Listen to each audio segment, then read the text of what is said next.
The distant year of 1620 in North American history was marked by the arrival of the ship Mayflower on the shores of the New World. On board was a group of pilgrims seeking religious freedom and new opportunities. They left Europe in search of a new homeland, where they could practice their beliefs and start afresh.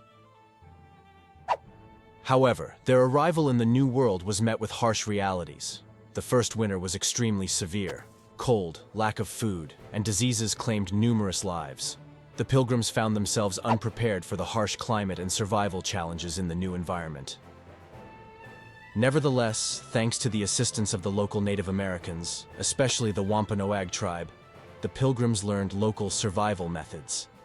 The Native Americans taught them agriculture, cultivating local crops like corn, and imparted knowledge about the local climate and utilizing local resources.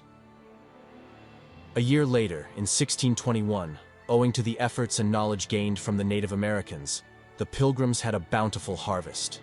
This became a reason to express gratitude. They decided to organize a celebration and invited the Native Americans to a feast that lasted about 3 days. This celebration was not just a meal. It was a symbol of gratitude for mutual assistance and support.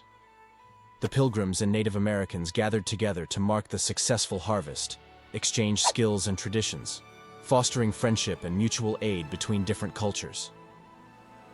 This historic event became the starting point for the tradition of Thanksgiving in the United States.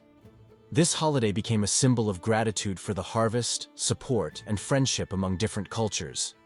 Even today, families continue to gather around the festive table to share joy, gratitude, and understanding, carrying on the ancient tradition of giving thanks for all the goodness in life.